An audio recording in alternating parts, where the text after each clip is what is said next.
Բարի օր, սիրելի ռադիոլսողներ։ Բելգահայ ռադիոյի եթերում կանչ հաղորդաշարի հերթական թողարկումն է։ Ես Սյուզաննա Բարեղամյանն եմ, հաղորդաշարի հեղինակը, իսկ ինձ հետ է մեր սիրելի Լիլիան։ Բարև ձեզ սիրելի ունկնդիրներ, շատ ուրախ եմ կրկին ձեզ հետ լինել։ Այսօրվա հաղորդման թեման է հայրենի հողի կանչը։ Մենք կծանոթանանք հայ գրականության մեծերից երկուսի հետ, մեր երաժշտական բառարան բաժնում կներկայացնենք նոր տերմին և իհարկե կլսենք ու կվերլուծենք թեմային համապատասխան երգը։ Հայրենիքը միշտ մեզ կանչում է, նույնիսկ երբ հեռու ենք ապրում։ Լսենք այսօրվա երգը, որը կոչվում է «Կանչ»։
Տիկին Սյուզաննա, իրոք որ հայ մեծանալու համար մեզ անհրաժեշտ է կապը հայրենիքի հետ։ Ճիշտ ես, Լիլիա ջան։ Արյան կանչով, հոգու ջերմությամբ, սրտի թրթիռով, Մայր Հայաստանը կարոտում և սպասում է բոլոր իր զավակներին։ Գորովագութ մոր սրտում միշտ առկայծում է այն համոզմունքը, որ հայը ուր էլ որ լինի, կմնա իր ակունքներին հավատարիմ, սրբությամբ պահելով հավատքն ու լեզուն,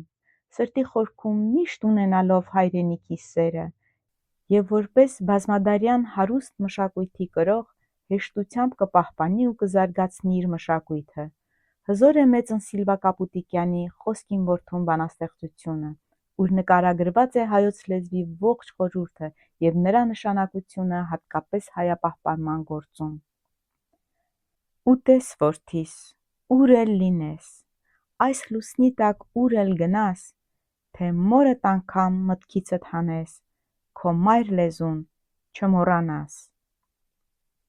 Իսկ Հովհաննես Շիրազի «Իմ սուրբ հայրենիք» բանաստեղծությունը իսկական պատգամ է ողջ հայության համար։ Իմ սուրբ հայրենիք, դու սրտիս մեջ ես, դու սրտիս մեջ ես, ոչ լեզվիս վրա, իմ սրտի միջից թե սիրտս ճեղքես, դրոշիդ բոցը պիտի հուրհրա։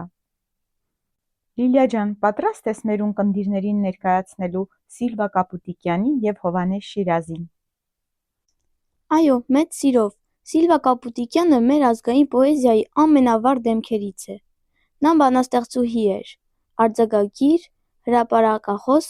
և հասարակական գործիչ։ Նրան անվանել են ամենայն հայոց բանաստեղծուհի։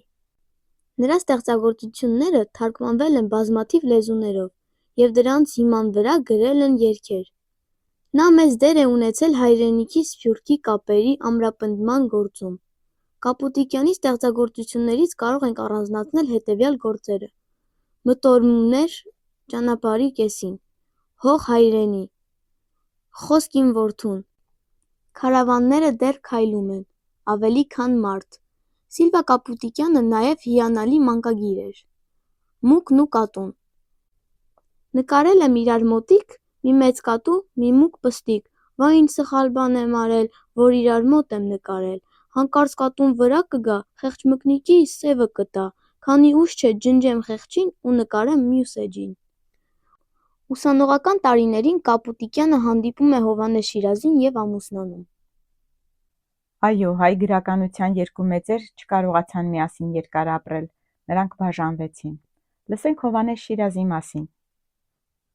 Հովհաննես Շիրազը ծնվել է 1914 թվականին Գյումրիում, ունեցել է ծանր մանկություն, ապրել է մանկատանը։ Մի անգամ նա մի կնոջ ձեռքից հաց է ուզում գողանալ, բայց կինը բռնում է նրան ու սեղմում կրծքին։ Դա իր մայրն էր, Աստղիկը, որը վերջապես գտել էր կորած որդուն։ Սովը, աղքատությունը խորը հետք են թողել նրա ստեղծագործության վրա։ Մեկից մի սոխ, մեկից մի հաց գողանում, գնում էինք արփաչայը լողանում։ Սոված, ծարավ, բոկոտն ընկնում, սար ու ձոր, շրջում էինք անգիտությամբ բախտավոր։ Շիրազի ստեղծագործությունները նվիրված են հայրենիքին, սիրուն մորը։ Նրա ամենահայտնի ստեղծագործություններից են «Գարնանամուտ», «Քնար Հայաստանի», «Հուշարձան մայրիկիս», «Հայոց Դանթեականը»։ Շիրազը մահացել է 1984 թվականին։ Նրա հուղարկավորությունը վերածվել էր համաժողովրդական հրաժեշտի, վկայելով նրա մեծ հեղինակության և ժողովրդի սիրո մասին։ Լիլիա ջան, ես ներկա եմ եղել Շիրազի հուղարկավորությանը։ Իսկապես, փաստորեն դուք այդ ամենի ականատեսն եք։ Այո, ես ուսանող էի։ Շիրազի մահվան լուրը ցնցեց բոլորիս։ Համակուրսեցիներիս հետ մի քանի ժամ հերթ կանգնեցինք, որպեսզի վերջին հրաժեշտը տանք վարպետին։ Նա մեզ, ուսանողներիս համար շատ բարձր հեղինակություն էր։ Պետք է հասկանալ, որ խորհրդային տարիներին շատ դժվար էր հայոց պատմությանն անդրադառնալ։ Հովհաննես Շիրազը իր համարձակ խոսքով մեզ, խորհրդային տարիներին ծնված սերունդի համար, բացահայտում էր հայի ինքնությունը։ «Ու կթաղես իմ սիրտը ձյուների տակ Մասիսի, որ շիրմում էլ դարավոր հուր կարոտից չմրսի, քեզ Մասիսն եմ կտակում, որ դու պահես հավիտյան, որպես լեզուն մեր հայոց, որպես սյունը քո հոր տան»։ Սա մի հատված է Շիրազի կտակ ստեղծագործությունից։ Այստեղ նա Մասիսը նույնացնում է հայոց լեզվի, հայրական տան հետ։ Շիրազի համար Մասիսը միայն լեռ չէ, այն ազգային հիշողության պահպանման, կորցրած հայրենիքի խորհրդանիշ է։ Հետաքրքիր է, որ 2006 թվականին իր կամքի համաձայն նրա սիրտը իսկապես թաղվել է Արարատի վրա։ Այո, Լիլիա ջան, անհավատալի իրականություն։ Հիմա անցնենք մեր երգի բառերին։ Կանչ։ Հայաստան, ինձ կանչում ես, քո գրկում գուրգուրում ես, արևովդ ջերմացնում ես ու հողովդ զորացնում։ Հայաստան, ինձ կանչում ես, քո ջրով զովացնում ես, քո խոսքով ինձ լցնում ես ու ինձ հայ ես մեծացնում։ Որտեղ էլ որ ծնված լինեմ, քո հոգուց պիտի սնվեմ, աշխարհի որ լեզվով խոսեմ, հայերեն պիտի խորհեմ։ Հասած բարձունք ու լավ արդյունք, կամ մի կաթիլ թափած արցունք, հաղթանակս քեզ նվիրեմ, անունդ բարձր պահեմ։ Կարմիր կապույտ ծիրանագույն, դու իմ պարծանք եռագույն, հայ լինելը, հայ մնալը նպատակս է գերագույն։ Հայաստան, ինձ կանչում ես, քո գրկում գուրգուրում ես, արևովդ ջերմացնում ես ու հողովդ զորացնում։ Հայաստան, ինձ կանչում ես, քո ջրով զովացնում ես, քո խոսքով ինձ լցնում ես ու ինձ հայ ես մեծացնում։ Սիրելի ունկնդիրներ, ես ընտրել եմ մի քանի բառեր, որոնք ուզում եմ ներկայացնել ձեզ։ Գուրգուրել, գրկել, փայփայել, զորացնել, ուժ տալ, ամրացնել։ Եռագույն, 3 գույն ունեցող դրոշ՝ կարմիր, կապույտ և ծիրանագույն։ Կանչ, հրավեր, ձայն, որը մեզ կոչ է անում մոտենալ կամ վերադառնալ։ Պարծանք, հպարտություն, մեծ ուրախություն ինչ-որ բանի համար։ Գերագույն, ամենաբարձր, ամենակարևոր, ամենաթանկ։ Շատ լավ բացատրություններ տվեցիր, Լիլիա։ Ժամանակն է ներկայացնելու մեր երաժշտական բառարան բաժինը, որտեղ ուսումնասիրենք տեմպ բառը։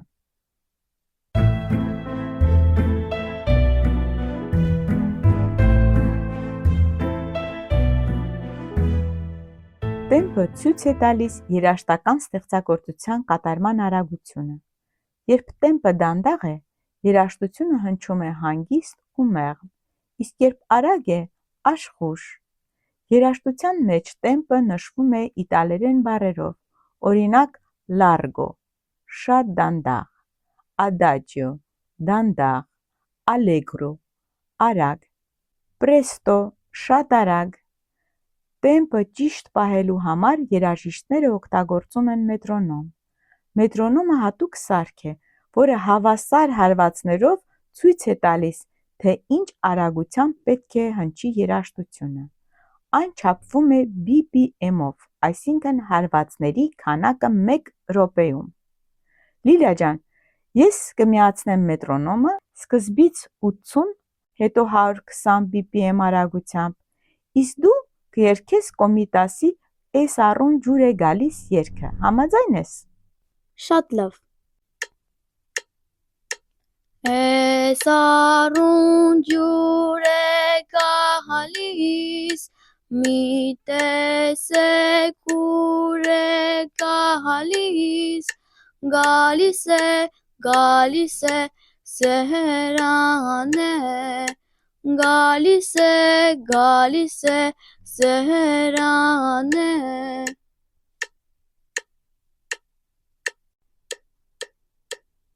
Էս առուն ջուր է գալիս, մի տեսեք ուր է գալիս, գալիս է Սեհրան է, գալիս է Սեհրան է։ Նույն մեղեդին կատարում ենք երկու տարբեր ձևով։ Առաջին անգամ դանդաղ տեմպով, այն հնչում է հանգիստ, մեղմ, նույնիսկ մի քիչ տխուր։ Երկրորդ անգամ արագ տեմպով, այժմ նույն մեղեդին հնչում է ուրախ, շարժուն։ Տիկին Սյուզաննա, ես ուսումնասիրել եմ կանչ երգի տեմպը, այն 80 BPM է։ Շատ ապրես, Լիլիա ջան, եկեք ևս մեկ անգամ լսենք այն։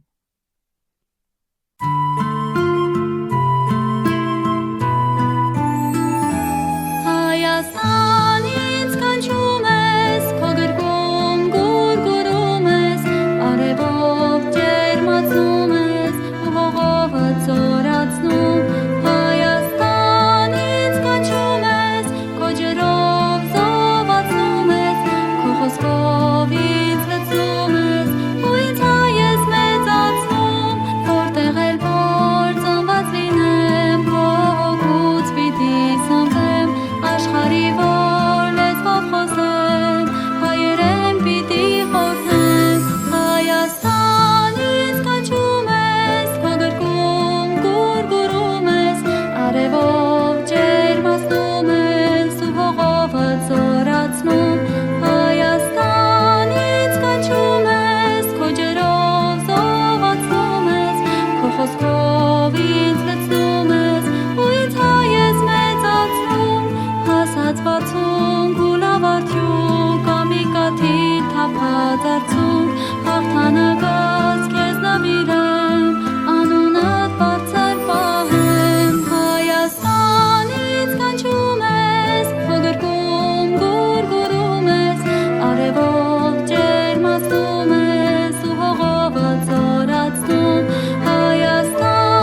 Շատ ճիշտ են երգի բառերը ներկայացնում իմ արձակուրդները Հայաստանում։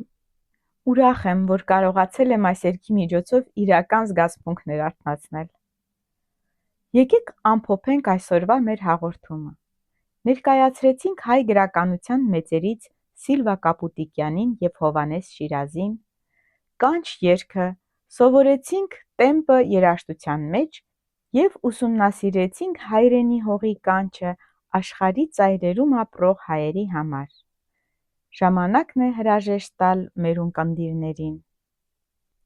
Սիրելի ունկնդիրներ, գրեք մեզ Բելգիահայ ռադիոյի սոցիալական ցանցերում, ներկայացնելով Սիլվա Կապուտիկյանի և Հովհաննես Շիրազի ձեր սիրած ստեղծագործությունները, ինչպես նաև ձեր կարծիքը մեր այսօրվա երգի մասին։ Մինչ նոր հանդիպում։ Սիրելի հայրենակիցներ, թող հայրենի հողի կանչը միշտ առաջնորդի ձեզ դեպի մեր արմատները, մեր լեզուն ու Հայաստանը։ Մինչ նոր հանդիպում։